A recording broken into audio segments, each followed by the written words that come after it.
Okay, let's jump right in. Right now, three huge global stories are all over the headlines. A devastating series of storms tearing across Asia, a big crypto crash, and world markets that are frankly in a state of shock. Now, on the surface, they might seem totally separate, but as we're about to see, they are deeply, and I mean dangerously, connected.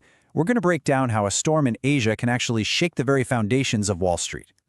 So on one side, you have this very real, very physical crisis, a natural disaster causing just immense human suffering. And on the other side, you've got this seemingly abstract financial disaster, right? Where numbers on a screen are causing a wave of panic all across the globe. Two very, very different kinds of catastrophe. So here it is, the big question. What's the link? How on earth does a cyclone in the Indian Ocean have anything to do with a market sell-off that starts in Tokyo and then slams into Wall Street? Well, that's exactly what we're going to unpack right now. First things first, let's focus on the human side of this whole thing, because what's happening is a massive humanitarian crisis, and it's unfolding across this huge part of the world, all the way from South to Southeast Asia. Just take a look at this number, over 1,100. That's the estimated regional death toll from a series of just extreme floods and landslides across Indonesia, Malaysia, Thailand, and Sri Lanka. And you know what? That number is still climbing, and millions have been forced to flee their homes. Now let's zoom in on the epicenter of this disaster for a second. Cyclone Ditwah just slammed into Sri Lanka, and it left a trail of absolute devastation. We are talking at least 355 people confirmed dead, hundreds more still missing, and entire towns just completely underwater. And this, right here, is the critical thing that experts on the ground are telling us. This isn't just some random once-in-a-century storm. No, this is becoming a predictable pattern. It's a new, and honestly, a very dangerous normal. So what's behind all this? Well, it's kind of a toxic cocktail of factors.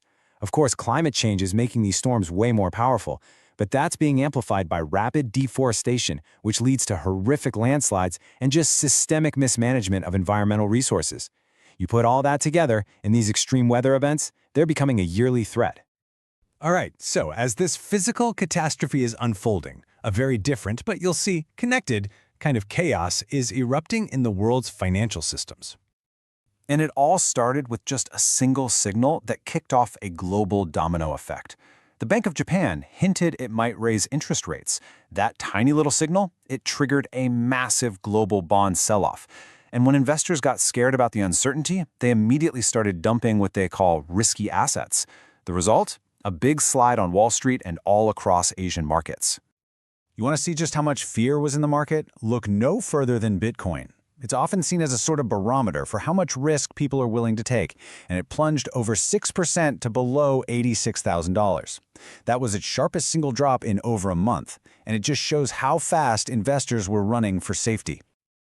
This is what the analysts call a risk-off environment. It sounds like a technical term, but it really just boils down to a very simple human emotion: fear.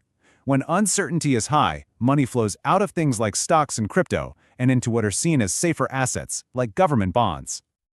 Okay, so now we have our two stories, a climate catastrophe and a financial meltdown.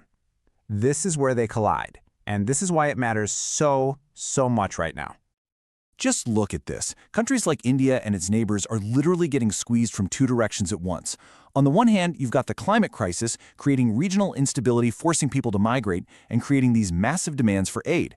But at the exact same time, the financial crisis is pulling foreign investment out, it's weakening their currencies, and it's driving up the price of everyday goods. It is a perfect storm of pressure, hitting them from all sides.